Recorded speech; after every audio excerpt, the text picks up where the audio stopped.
Il y a quelqu'un qui m'a envoyé un message très personnel sur sa relation avec sa copine. En gros, il est dans le péché de la fornication, il retombe dedans avec elle, ils sont tous les deux chrétiens et ils ne savent plus quoi faire. Alors, il ne faut pas désespérer, ce n'est pas une situation irréversible. Mais avant d'expliquer ce qu'il faudrait faire, il faut s'assurer que notre copain ou notre copine est bien sauvé.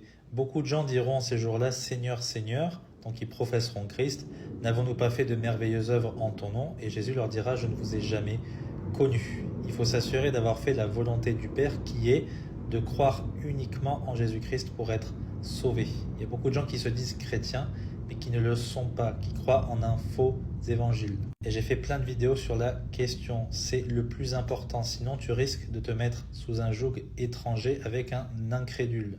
Et si tu te maries après à cette personne, c'est très problématique. Mais pour l'instant, tu es en couple et tu as commis ce péché de la fornication. Qu'est-ce qu'il faut faire? Déjà, si vous êtes sauvés tous les deux, très bien, gloire à Dieu. Mais maintenant, il faut prier que Dieu renouvelle votre intelligence et vous fasse comprendre qu'il faut fuir la fornication. L'apôtre Paul nous dit que si on brûle de désir, à la base, le seul remède, c'est le mariage, où on se sépare, on ne se voit plus. Ah, mais c'est trop dur de ne plus se voir. Déjà, essayez de ne pas passer du temps ensemble dans une chambre, en secret, parce que là, vous allez retomber dans ce péché.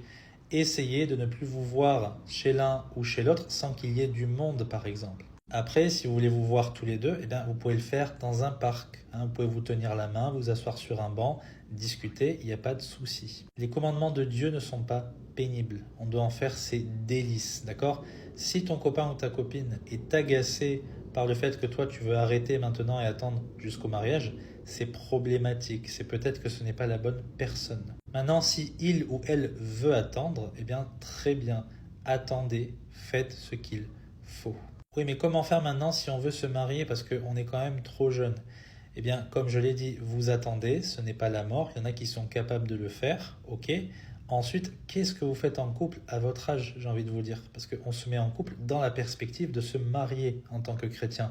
Pas parce que c'est à la mode, pas parce qu'on fait comme les gens de ce monde qui ont envie après par la suite de coucher. Non, le vrai amour, c'est j'attends, je t'aime, je te respecte, je respecte ton corps et je découvre la sexualité avec toi après le mariage. Je vais finir avec un témoignage personnel qui va vous expliquer que Dieu bénit quelqu'un qui fait sa volonté. J'étais pendant plusieurs années avec quelqu'un et je commettais ce péché. Je n'étais pas en Christ, elle non plus. Quand je me suis converti, j'ai arrêté. Ça l'a beaucoup blessé, c'était compliqué, mais c'est pas grave. C'est pas ça qui compte le plus. J'ai prié à mon Seigneur, j'ai commencé à fréquenter une église, etc. Et j'ai remis ces choses entre les mains de Dieu. Et il m'a donné par la suite une femme merveilleuse. Et qu'est-ce qu'on a fait? Est-ce qu'on a couché avant le mariage? Parce que non, pas du tout, on a attendu. Donc c'est pas parce que vous avez commis ce péché dans le passé que vous allez forcément retomber dedans. Au contraire, renouvelons notre intelligence et faisons la volonté de Dieu. J'espère que c'est clair pour vous, que Dieu vous bénisse.